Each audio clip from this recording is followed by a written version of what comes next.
Welcome back into the Chris Mathis podcast. It's another Talk to Him Tuesday edition of the Chris Mathis podcast. I'm your host, Chris Mathis. We've got an awesome guest here joining us from Colorado as we get set to talk about her career. We're talking about Gabby Akinsanya of Fresh Tape Media, the development at director of business development at Fresh Tape Media, and she does a fantastic job. We're going to talk about her career, how it all started, how everything began for her years and years ago as a sports fan and where she's at today, which is an incredible opportunity at Fresh Tape Media. But first and foremost, I want to shout out our sponsor for making this podcast possible, Information on Demand.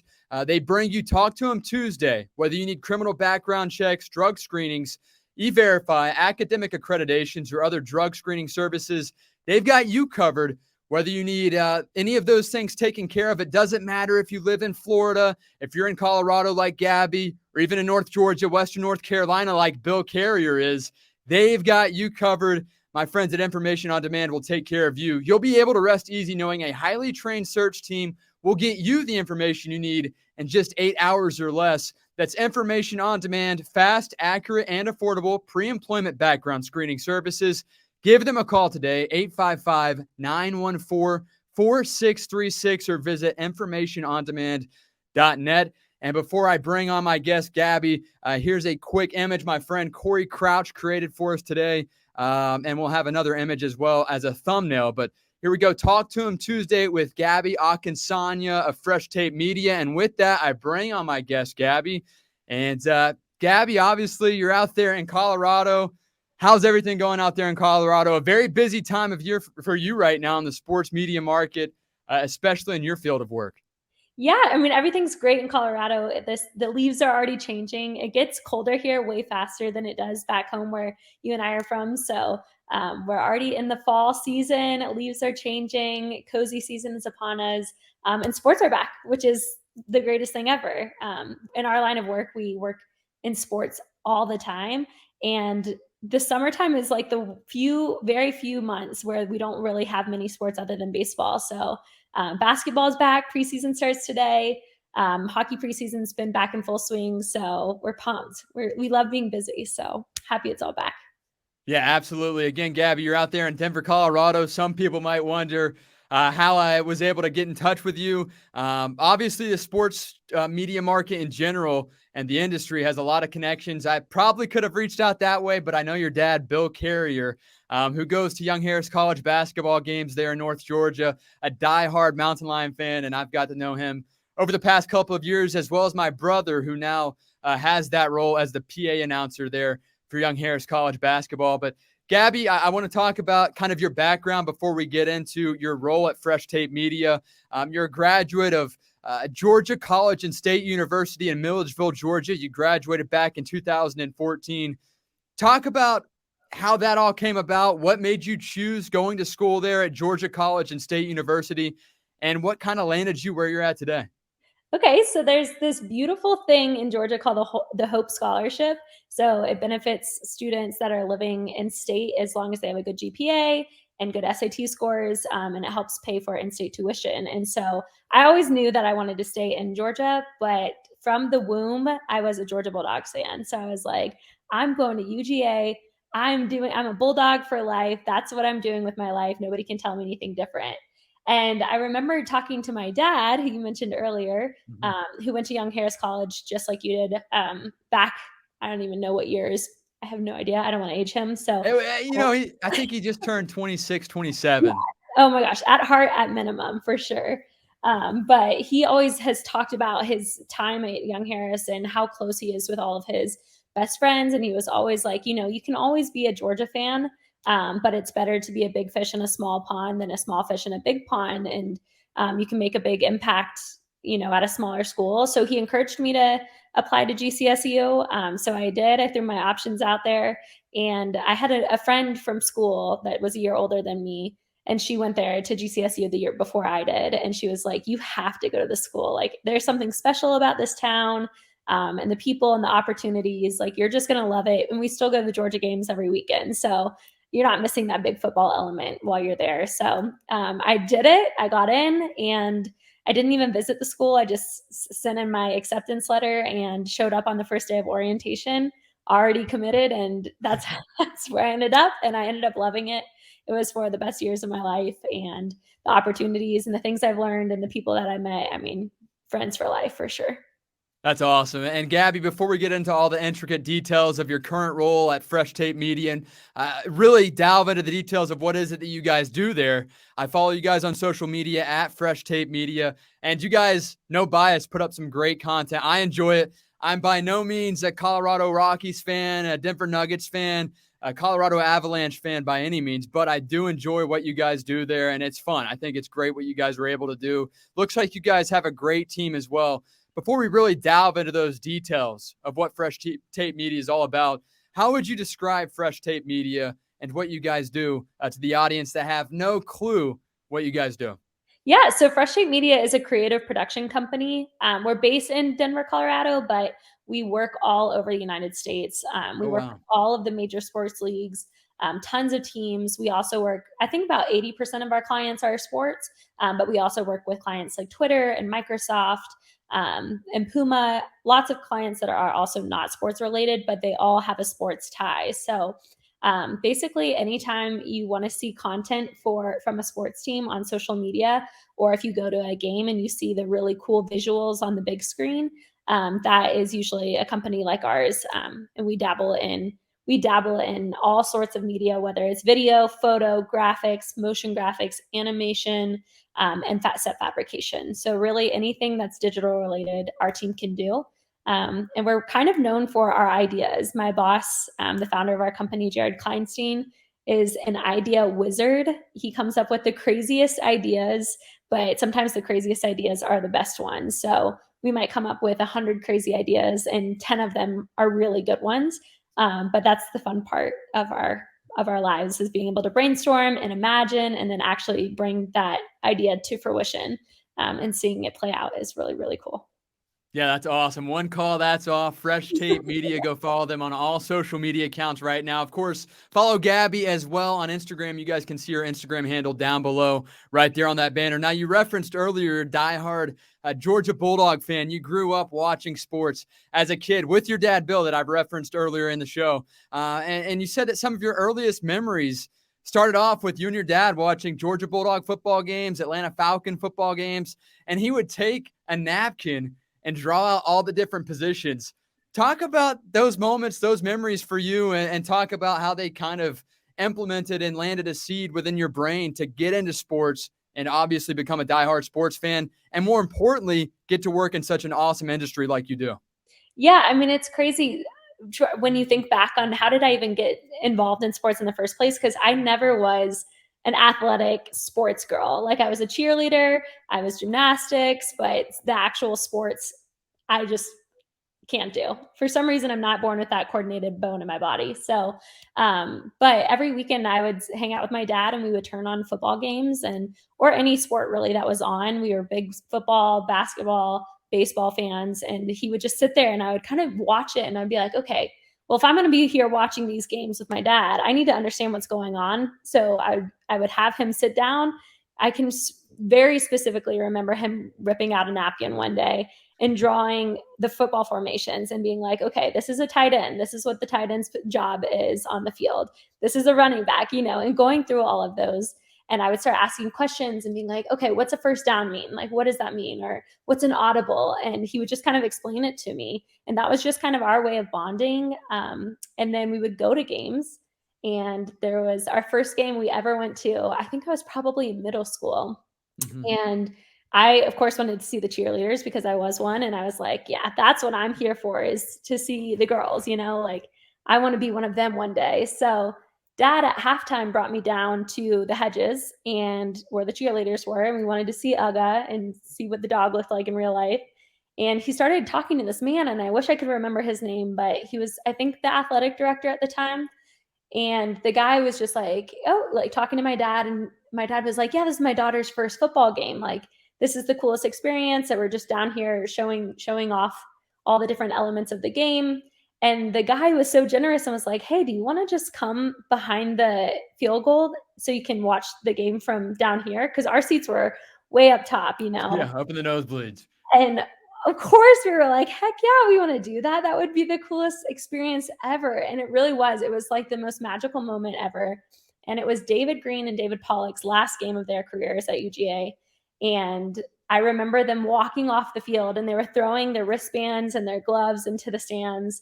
And I think my dad caught David Green's glove. And I just remember like that atmosphere and the vibe I felt being down there and that close to the action. I was like, okay, I know what I want to do with my life. I want to work in sports. This is what I want to do. I don't know how I'm going to make this happen, but I'm going to make it happen one day. So I remember going home and Googling, what do you do? Like, what do women do in sports? Like, I've only seen a lot of men at the time in all these positions. And so I was like, I guess I'm going to be a sideline reporter. But I am terrible in front of a camera and I'm really bad at speaking. I get very nervous speaking in front of a camera. So I just had to figure out a different route. And I remember, I think it was 2008. I was watching I think it was the first Winter Classic. And Heidi Andrel was the sideline reporter. And I was like, okay, I'm going to reach out to her. I'm going to figure out how she got to where she is because this is what I want to do with my life. And I never heard back from her, but I mean, obviously she's very busy and this was like to her fan account. So it was like now looking back, I'm like, of course you wouldn't hear back from someone like her. But it just really lit this fire in me. And I was like, okay, I'm determined. I don't know anybody in this field. I don't have any connections, but I'm going to make this happen come hell or high water. And so I just kind of put my foot on the gas and did everything I could to end up where I am today. And very blessed and very lucky with all the opportunities that have been presented to me to get here for sure. So when you reached out to Heidi, I know she didn't get back to you, but what were you trying to find out? How to get in the business? What exactly? Do you remember one of the things that you might have mentioned in the email, or what was the headline of the email, the subject line? I think it was just like introducing myself, and then I was basically like, I'm a huge sports fan. I love your work and everything you do. And I'm just, I'm in middle school or high school at the time. No, I was in high school at the time. And I think I was just like, I'm in high school and I'm going to college in 2 years. I would love to know, how you got to where you are today and any tips that you have for someone like me to get to your position. So yeah, always seeking advice. And I think that honestly is the best tool and advice you can give to anybody looking to get in the sports field is to just reach out.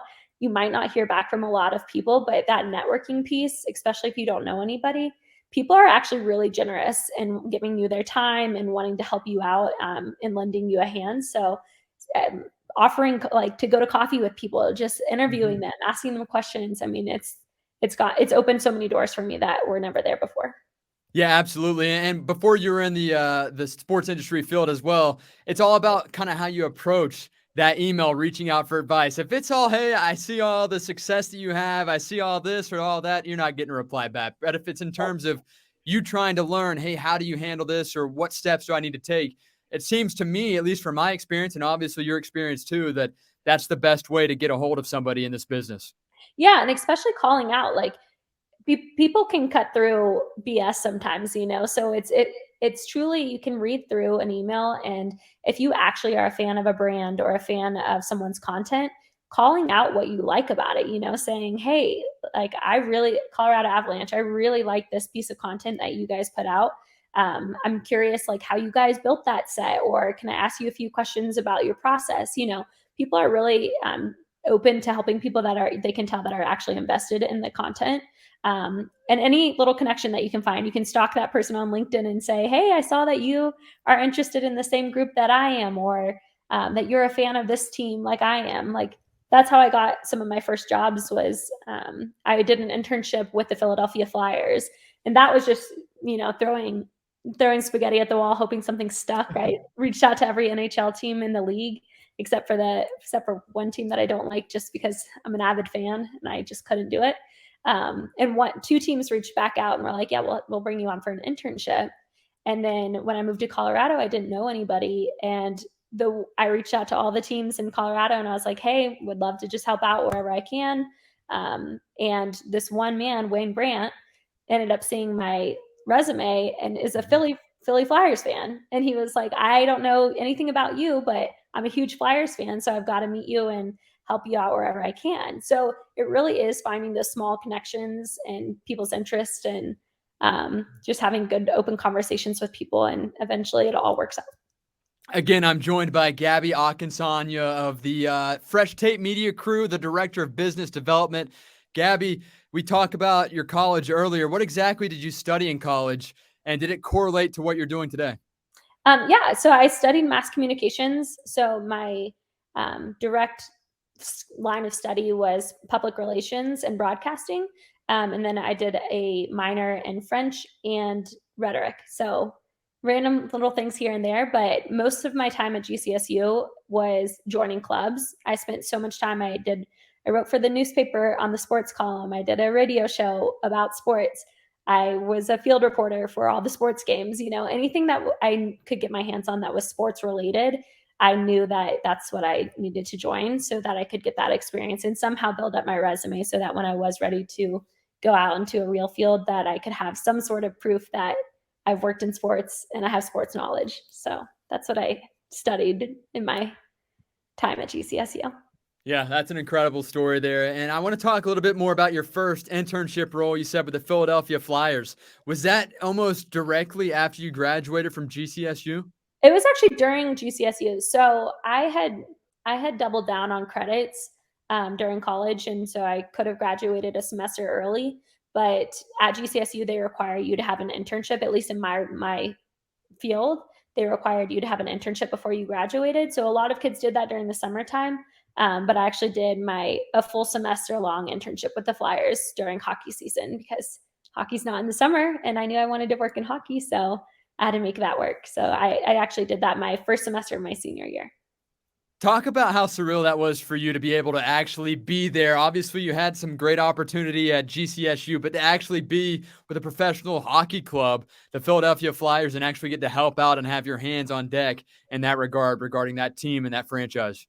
Yeah, it was crazy. I remember like the surreal feeling of being like, I can't believe I'm actually going to get to do this. And it's so funny and it's so nice to be able to reminisce on that because, the older you get and the longer you work in the field, these magical moments are fewer and far between. So I just remember that first time, like so walking into the stadium, seeing the ice and just being like, oh my gosh, how did I pull this off? And I remember my first day on the job, I walked by one of the players and I called my dad immediately after. And I was like, I'm like really here. Like, this is really happening. It was just such a pinch me moment. And yeah, just the experiences and working on game days and being in the locker room. It was something so special and just like almost like you pat yourself on the back kind of moment. You don't get a lot of those in life. And that was definitely one of those where I was just like, yeah, you did this. This is awesome. After the Flyers, you actually worked for the Colorado Rapids as well, professional soccer club. So did you move to Denver particularly for that specific opportunity? And if so, what was your opportunity? What was your role there with the Rapids? Yeah, so I actually, so in the summertime during college, I would actually come out and work in Rocky Mountain National Park as a backpacking instructor for a camp called Chile, Colorado camps. And just working out here, I was like, I know I want to live in Colorado one day. I don't know what I'm gonna like, how I'm gonna get out there, or what jobs I'm gonna have, but I'm gonna move. You spend your whole life in a place, you gotta like the place you live in. So I was like, I'm gonna move to Denver, and then I'll figure it out from there. And then moving to Denver, I knew I wanted to be in sports. So, like I said, I reached out to every sports opportunity, like even as a parking attendant for the Denver Broncos. I didn't even do that, but I was willing to do it. Anything to get me close to sports so I That's could awesome. get my foot in the door, I applied to. And the Rapids gave me a part time role for their public relations side and did that for almost, I think, a year and a half before moving to New York to work for Major League Soccer. So, it's just crazy how life works, but it Yeah, did. absolutely. And then you ended back up in Denver. How did that opportunity come about? And Yeah. did you make that final move for Fresh Tape Media? Yeah, so no, it's crazy. So when I was at the Rapids, they didn't have anybody on their team that could do website coding. And at the time, Major League Soccer was converting all their websites from the old version of Drupal. If anybody's a coder out there, they probably know what I'm talking about. Their old version of Drupal to the newer version. and all the teams had to do it. And I was like, all right, this is how I'm going to get job security. I'm going to learn how to do this. So they are forced to hire me full time. And so I learned how to do that. But through that process, I was working very closely with people at Major League Soccer, and they were like, we really like working with you, and think you have potential. So if you ever want to move to New York, we've got a job up there with your name on it. And that was my first full-time job. And I was like, I'm willing to go anywhere as long as I get a paycheck, like a consistent one. So that's what I did. I packed my bags, moved to New York, and really winged it because I had only been there once for like a day of sightseeing, and that was it. So that was a crazy experience. But then being in New York, we're still working closely with the Rapids because I was a team relations expert on the digital side. And so constantly working with the teams on helping them with their website management, any digital related projects. So I was constantly still working with the Rapids, and they were like, hey, if you ever want to come back, we're ready to hire you full time. So eventually I got homesick for Colorado, and was sick of looking at buildings and wanted some more mountains. So I took the job back and ended up working there for another few years. And one of my old clients from New York when I was at Major League Soccer was Jared Kleinstein, because he was working at Vine as the head of sports partnerships. So we had a close relationship. So when he started his agency out here, he remembered me from the New York days and was like, hey, if you ever want a job, if you're ready to leave the Rapids, like I've got a job with your name on it. So it's really been just a series of meeting people, connections, and doors just opening and just following what my gut instincts told me to do. Yeah, that's incredible. And it's unlike that movie series. It is a series of fortunate events Yes. for you, obviously, Gabby. And Gabby, talk about your first role, your initial job with Fresh Tape Media. Was it your current position now, or did you kind of climb your way up to where you're at today? Yeah, so I actually started as the head of operations for Fresh Tape, and now I'm director of business development. So kind of similar roles, but a little bit different. Operations is more on the numbers side and the organizational side, where business development is more related to our client relations and our success and opening up new business opportunities. So looking in the market and seeing where there's holes, or what kind of teams and leagues or other opportunities we should be looking into to bring business to our company and to keep it growing. So it's kind of similar to how I started, but it's a little bit different. But the job itself has been astronomically different in the sense that when I started, there was four full timers, and we were this little baby startup, and now we've got this huge 3 building office and a lot more people working for us, and hundreds of creators and freelancers that we work with on a constant basis. So it's been really cool to just watch the company grow, and seeing all the opportunities that have opened up for us and the events we get to go to and the talent we get to work with. It's really neat to see the progress over the years. Yeah, I can only imagine, and I know that's such a great field and industry to have a career field in, or obviously build your career in, and you've had such a great career so far up at this point, Gabby. Now, for those that aren't entirely sure, director of business development, you touched on that a little bit regarding what that is. What's kind of your day-to-day like in terms of your role with Fresh Tape Media? So it's kind of split into 3 different parts. So the business development side, like I said, is more of looking into future business opportunities, and almost like a salesy side of just trying to figure out what we're missing within our company, looking at our numbers and saying, okay, this is a market we should go after, or doing projections on, hey, this is an event that's coming up in 3 months, like the Super Bowl's in February every year. So we need to be reaching out to that client 3 months in advance, 4 months in advance, to try to get something started so we can start like brainstorming projects. So that side is the business development side. I'm also like a project manager, client lead. So constantly working with my clients on projects and making those come to fruition. So for example, I'm trying to think, like the most recent one we did was the Denver Nuggets content day. Mhm. So that is anything, like one day every year where all the players come in and they get their headshots done and these cool hype videos created. So anything that you see when you go to the Nuggets game that's on the big screen where they look really cool and there's fire blowing up behind them, Yeah. that's us going in there and planning that. So to make something like that happen, it's working with the client and just talking through their vision and then actually figuring out how to make that vision come to life. So who we're hiring, who needs to be on set, what kind of equipment needs to be on set, what kind of rental companies or fabrication companies do we need to hire to make that happen? And then what are the deliverables? Like, what are they trying to get out of this video shoot? And then like, who are the players coming? What are the moves they're going to do?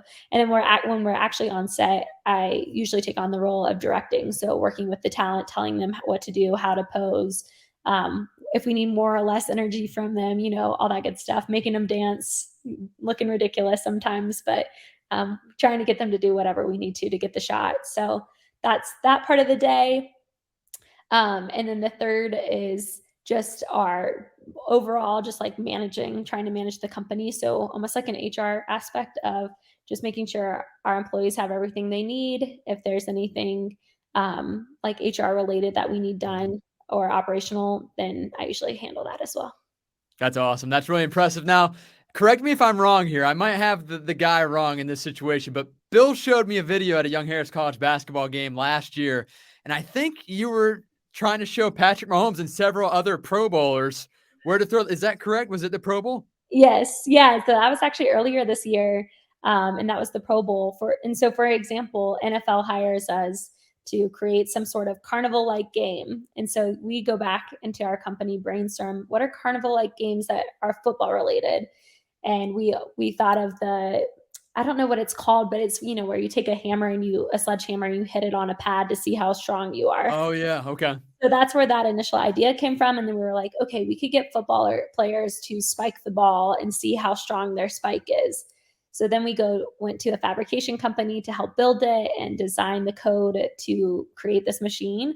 And then actually came up with like the visuals for the machine and then got it shipped out to Las Vegas. And then we show up there with our gloves on because it was freezing. You think of Las Vegas as a really hot place. It was ice cold when we were there in January.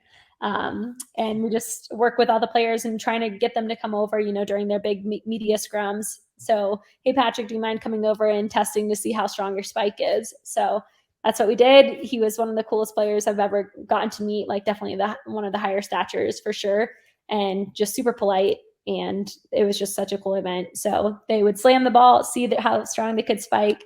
And eventually we had a whole list of who ranked the best on the spike-o-meter. And then we took it to the fans, and a fan actually beat all of the Pro Bowlers, which was the craziest moment.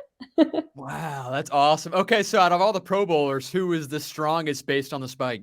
I can't even remember to tell Do you you. remember who might have been like top 3 or 5? I would have to look back Okay. on the list because it was the wildest list in the sense that the players you thought would spike the hardest ended up spiking not as hard as the ones that spiked the hardest. Yes. So Okay. Was that because do you feel like that was simply because they figured they had it in the bag, or was that just simply the fact that the others were stronger? I think sometimes it's less about how hard you throw a ball and more about how accurate you throw it, if that Okay. makes sense. So I Yeah, think makes some of total the sense. guys that were like really winding up for it were hitting the target on the corner, where some of the players that weren't winding up as hard were hitting it dead on, and Okay. accuracy matters. Yeah. So just It's like kind of like bowling. I'm absolutely terrible at bowling because I don't have too much velocity behind it. But I'll tell you yes, what, if I can get it straight on, I'm confident every time it's a strike, no matter how slow or how fast, how exactly. hard I roll that ball. That's a perfect analogy. Yes. So obviously, you guys have had a lot of success there. In particular, most recently with the Colorado Avalanche, they actually beat the Tampa Bay Lightning in the Stanley Cup this year, and that was a toughie for me. But great series for you guys, and obviously, I understand it's your job as well. So I know there's a business aspect of you pulling for the team, and also your heart is in it as well. But Colorado Avalanche, you guys won the Stanley Cup this year. Would you say that Denver is now officially a hockey town? Has it been a hockey town? And that might be kind of a uneducated question because Tampa Bay, the last, I would say 7-8 years, has officially become a hockey town. And people from the outside looking in don't see it that way. They don't give credit where it's due. Is Denver a hockey town? Oh my gosh, yes. Denver is a sports town through and through. So we have every sports team that there could possibly be. We've got one of everything, which is really rare. So I would say Denver is first and foremost a Broncos country. Let's They ride. are diehards for the Broncos, which is so great to see during football season.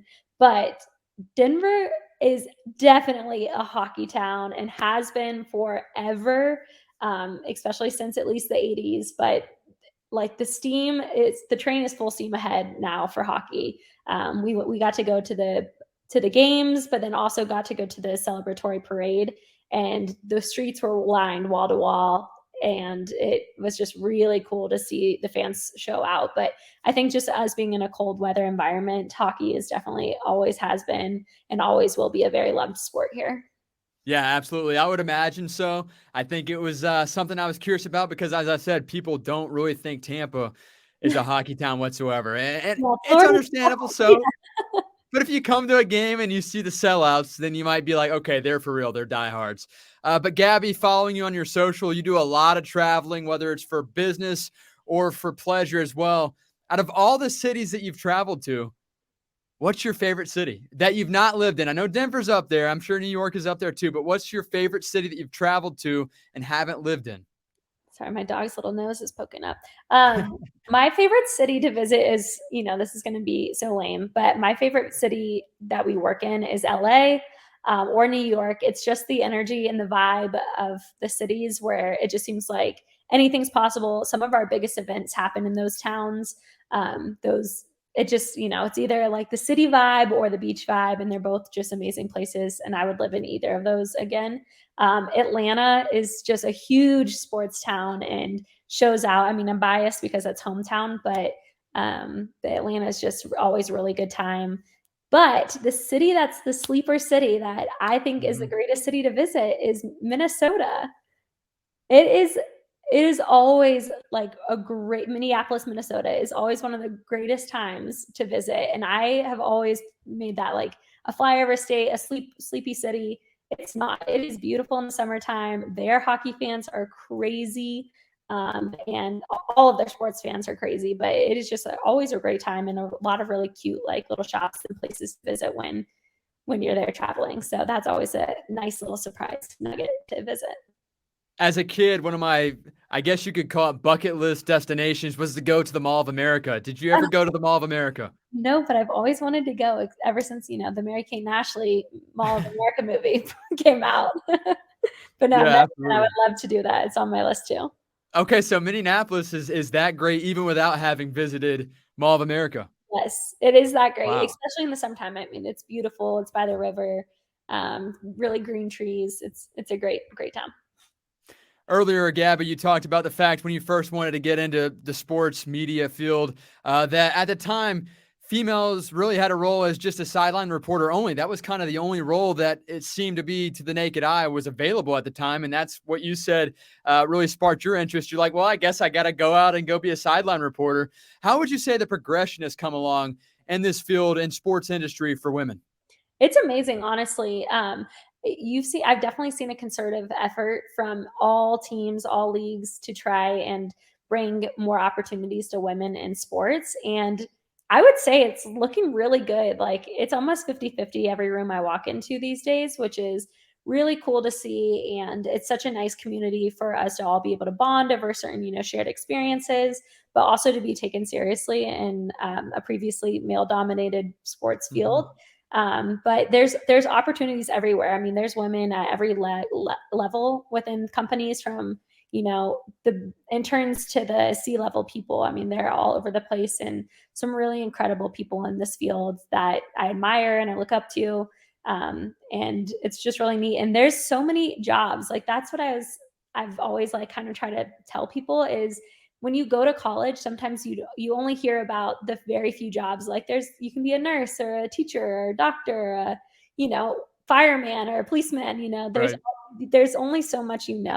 So it really is so important to kind of look into different teams and leagues. And if you want to work in sports, like look at the list of people that currently are in certain positions, and you'll see how many different jobs are required to make any team function. And that opens up so many more job opportunities. And you can say, oh, I've never even heard of like a director of marketing. I wonder what that is. Maybe I want to go into marketing. Or I've never heard of the player relations specialist. Like there's just so many different opportunities. that you just will never hear of unless you actually do your research or, take on an internship and learn about the people in the organization. So it's been really cool to see just women and men all over every field within sports. It's really neat. Gabby, what I find impressive about you, obviously your work ethic, but your passion too. It seems like in all facets of your job, as you said, you had 3 tiers of work that you do on a daily basis. It seems like you're passionate in all 3 of them. You know that, hey, maybe this might be more fun. I got to finish this, this tier and then this tier to get to that more fun part. But it seems like you're passionate and you give it your all in all 3 facets of your career job. Talk about how you try to, make the most out of every opportunity in this field. As you said, you wear a lot of different hats with your position as the director of business development there at Fresh Tape Media. Yeah. So, this is going to be cheesy, but there's a Wayne Gretzky quote that I've lived by my whole life, which is you miss 100% of the shots you don't take. And within our field, there's always an opportunity to learn from somebody or an opportunity to just say yes. So anytime that we get an opportunity at work to take on a project or go, on a trip to assist on a project, I always in the past have said yes to everything. And sometimes people are like, wow, you're going to burn yourself out. You're traveling a lot and you're never home and things like that. And to me, I'm just like, man, but every time I travel, that's new people I get to meet, new jobs I get to learn about, new teams and leagues that I get to collaborate with. The opportunities are endless. And it's so important to say yes. Because every time you do, you start going into rooms and recognizing people. It's no longer like, oh, you're there like a fish out of water. It's, oh, what's up? I've seen you 100 times now at like 6 different events, and we have all these shared memories. And so it just really allows for this networking opportunity. And then also just in the sense of saying yes to learning new things about other people's jobs. So when I was an intern, if my job was complete, like I didn't have any more tasks, I would just be like, hey, can I go sit behind the video editor and just watch you edit? I'll stay quiet. I won't say anything, but I just want to watch and learn about your job. And I kind of just did that for multiple different departments. And I still try to do that today just to understand what everybody does, because you can never stop learning. Like you could live 10,000 lifetimes and you never learn everything about the sports world. So just always saying yes is so important, and just giving it your 100% at all times. It's so important in this, especially in this field, because in this field, it is kind of cutthroat in the sense that if you aren't pulling your weight, somebody else is really ready to step in, because everyone wants to work in sports. It's one of the greatest jobs you could possibly have. So you really just got to commit and go for it. Absolutely. And Gabby, I've followed you on Instagram for quite a while now. Gabby.Akinsanya on Instagram. Go check that out. And I've seen some big news recently. In May, you got married. And then just a few months later, come to find out you're pregnant. You and your husband have a baby coming on the way. Talk about, the past couple of months for you, how exciting that's been for you. Obviously, you've had a lot of fun here with your career on a day-to-day basis. But now outside of the career too, personal life, having a lot of fun as well, and obviously looking forward to the future. Yeah, we're so excited.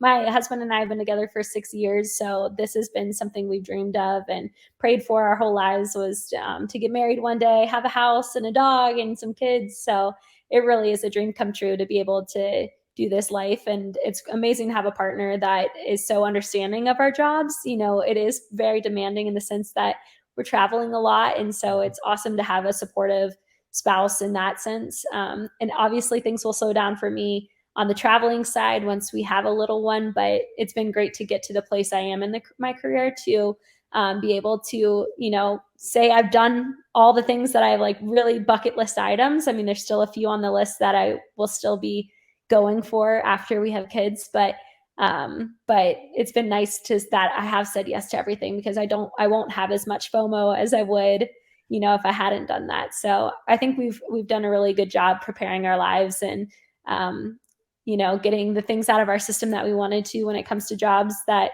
now we can just kind of sit back and watch the younger kids in the company get those opportunities as well and help support them while I kind of sit back and just work on developing this business and taking it to the next level. Gabby, I've seen so many gender reveals over the years, and I'm at that age now where my friends or my friends' family members are at that point where they're revealing the gender of their baby.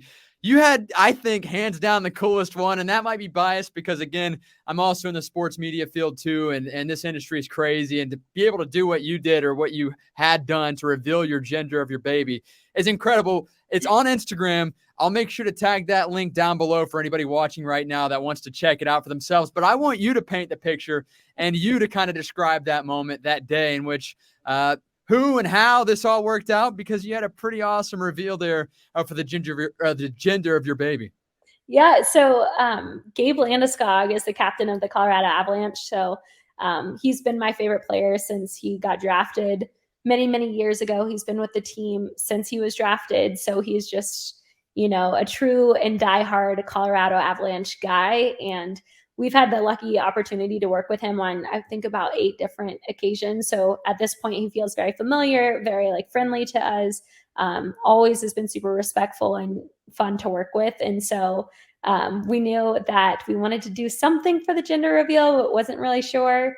And one of my friends was like, well, you're about to do the Avalanche Media Day. You should get Gabe Landeskog to do your gender reveal. And I was like, ooh, there's this fine line working in sports where you don't want to ask athletes to do anything for you personally, not even to take pictures with you. So I was like, okay, let me run it by my boss. Let me run it by, the team, make sure they're all on board with it. And everyone was just gave me our full blessing. And so I had my coworker read pull up the email and figure out what the gender was. And she pulled him aside at the media day, and he was nothing but kind and super honored that we asked him to do that. And he recorded a video and got to reveal the gender, and I saved it on my phone. I didn't watch it until I got home and watched it with my husband Ade, and we freaked out because we were just so excited. So it was one of the coolest pinch me moments. I'm like, if you would have told me in 8th grade that that the captain of an NHL team was going to reveal my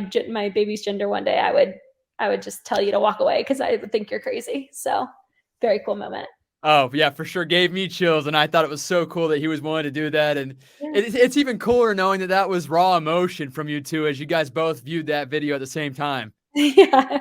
No, I would never watch that without him. So it was really cool. Awesome. I wanted a boy forever. So that was even just the cherry on top, That's awesome, Gabby. As we wrap up our interview here, Talk to Him Tuesday with Gabby Akinsanya of Fresh Tape Media, would you give some advice to anybody out there that wants to chase any dream, in particular a dream in our field of work, but any dream out there, one that seems far-fetched? As you said, 15, 16, 17 years ago, you might have never have imagined any of this would happen, but you knew at a certain age that this was for you, and here you are today with Fresh Tape Media, living out that dream. So you are one of those that have dreamed it and then have done it as well. What advice do you have to somebody out there that has a dream? Either they're scared to make a move on it or they're just unsure how to handle that move.